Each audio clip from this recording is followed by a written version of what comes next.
Tu m'as attendu tout le long là-bas, sale. Puis quand tu es sorti, t'es venu m'arrêter. Non, je suis là, puis j'attends. Ferme ta gueule, sale. Tu m'attendais là-bas tout le long. Dès que je suis sorti, tu m'as arrêté, petite. Sale chienne, ferme ta gueule, sale. Tu m'as fait du profilage racial, tu m'as attendu tout le long, J'ai parking. même pas vu c'est qui t'a Ferme ta gueule, sale. Tu m'as vu sortir et tu m'as vu rentrer dans la voiture, sale. Sale. Ferme ta gueule, tu veux mes affaires? Est-ce que tu peux juste monter ta vite un petit peu, s'il te plaît? Bah, c'est de ma faute, tu fais 20 $ de l'heure? Est-ce que c'est de ma faute, tu fais 20 $ de l'heure? Est-ce que c'est de ma faute si je suis plus riche que toi? Est-ce que c'est de ma faute si je veux, je t'achète là et je te mets en esclavage? T'es mon esclave, genre si je veux, t'es mon esclave. That was part of a viral video that surfaced over the weekend showing an interaction between a man and a police officer. The video, filmed in June of last year and filmed by a man pulled over by police for having window tint suspected of being too dark. It shows him verbally berating a female police officer with the most vile language imaginable. Dirty dog, you're my slave. Some of the comments that man made that I can repeat on air. The rest I cannot. The officer does not lose her cool in that video, completes the check of the tint, which was indeed too dark. Now, on Monday afternoon, Montreal police confirmed the video is authentic. That terrible exchange did occur. Reacting to the video, the police chief, Adi Daguerre, said the behavior is unacceptable, the result of a male supremacy movement. There's no regulation in Montreal that prohibits insulting police officers in the exercise of their duties. Let's now go to Montreal Police Chief Inspector David Shane, who is on the line.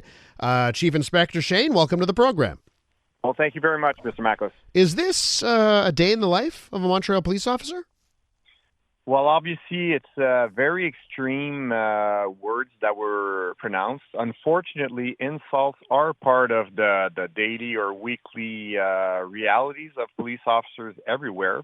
As you know, we have a very important job protecting people, but that job involves, arresting people or giving tickets or, applying the law.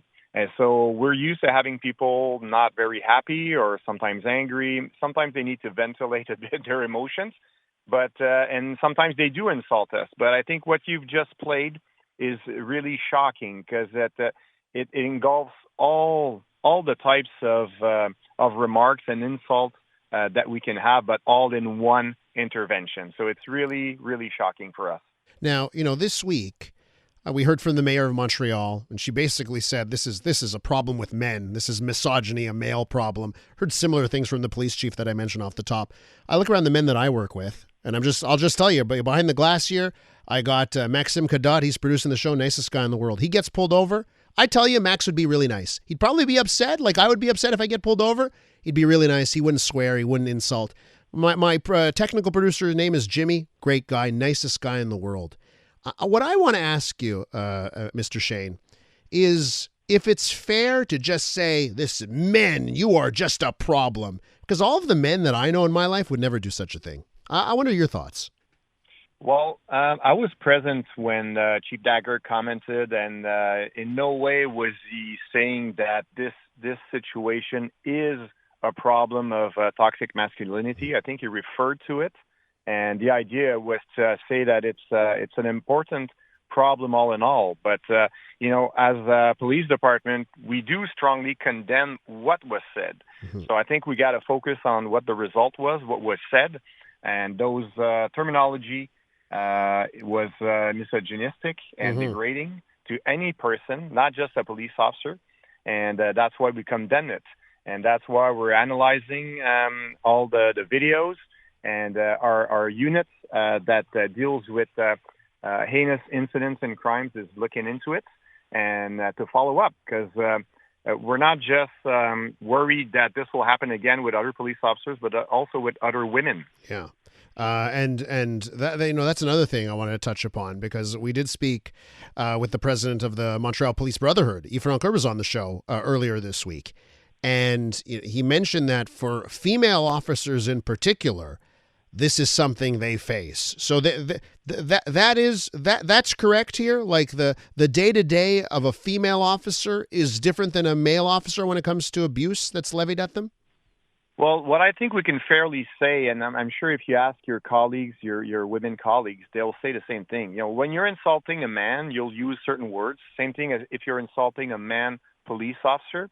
But when you're insulting a woman, unfortunately, the terminology goes very quickly to sexualize words, dominance, and that's what we heard in the video you just played.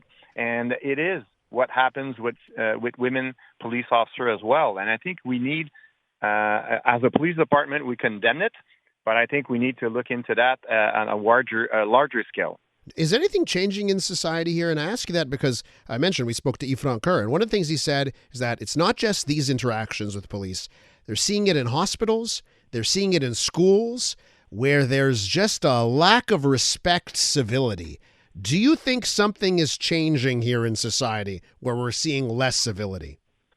Well, I can't really comment. I'm here to talk about the experience of the Montreal Police Force. I'm not in position to comment. So just on the police on the police Yeah. force end, is there a change in civility that you think just a society at large, civility here towards police is getting worse? Forget about the schools. Forget about the hospitals. No, I understand what you mean. I don't know. I think there is a change, obviously.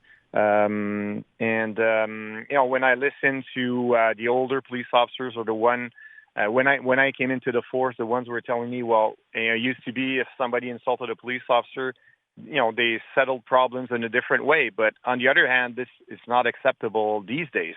So I think the idea is to strike a balance, and that's why we're talking about. We're talking with the City of Montreal to see if Montreal could have a bylaw that prohibits insulting police officers while they're executing their job. And I think this event, although very negative, if there's one thing positive I can say, is the rush of support that the Montreal Police has received from the public. We're very touched by it, and we're very happy by it, because it's spreading the word that this is not acceptable. And to see the public comment and to see the public, speak up and say, hey, this is not acceptable. It's really, it's really important to us, because I think it's one of the first times we see such a reaction. So unfortunately, maybe it took this event, but I think one thing for sure, Mr. Makos, what's different in the last years is that now we see the videos. So it used to be like I would go back to my family and friends and talk about, a lot of people are insulting us, and, sometimes it's hard and it gets to you. But nowadays with social media, you get to see the video, and that's the social. Everybody learns about it, and they can realize what our reality is. Some people would argue that putting in a bylaw is a restriction on free speech, and we shouldn't go down that path. Other places have it, by the way. Laval, South Shore, they have these little bylaws where you can fine someone for the insults. Do you really think that's a solution here? Putting in a bylaw, letting you slap a $100 ticket on someone that's vile? That's a very important question. And no, we don't think that it is the solution, but we think that it's a tool. So if I'm pulling you over, you're the driver, and you start insulting me, maybe at one point I'll try to de-escalate using my training. And at one point I'll say, okay, Mr. Makos, there's a bylaw that prohibits you from being this way with me and insulting me. If you continue on, I'll have to fine you an extra ticket. And then probably it's going to calm things down, But of course, it is not the solution to interaction with police officers and the public, and that's not what we're saying. But at one point, there has to be a limit, And if you think about it, in other fields, try having that free speech in a court of law, and see what the judge will say, because there are rules, and you will have a consequence. If you're in a hospital and you're insulting the people, you're not going to get served. And so, but with police officers, obviously, we're pulling you over. We can't just say, okay, no, I'm not going to give you a ticket. No, we gotta go ahead. But at one point, you got to realize the impact we're having, a psychological impact on the long term on our people. Some police officers, men and women, after 5, 10, 20 years, they feel like, your job is not appreciated. And at one point, it can get to you. So it's got to stop. Yeah. People got to realize that it's overboard, and what we've heard is just not acceptable. And it's not about being tough or being trained for it. No human being should have to suffer that. Mr. Shane, we've got to leave it there. Thanks so much for coming on and sharing your perspective on the matter. I appreciate it. My pleasure. That's Montreal Police Chief Inspector David Shane. When we return on the Elias Makos Show, we'll head to space. We'll talk a little bit about the Artemis 2 mission and the Quebec company that provided space food for the mission to the moon. That's next. Experience Bruno Mars live in Toronto. Guess who's back again? iHeartRadio wants to send you and a friend with flights from tripcentral.ca. 2 nights at Sheridan Centre, Toronto. Tickets to Bruno Mars and $1,000 cash. Don't believe me, just watch. Download the free iHeartRadio app. Listen to iHeart New Music for 10 minutes. I'm coming to get you. Win your way to Bruno Mars. Will you be there? Oh, I just might. Every day you listen is another chance to win.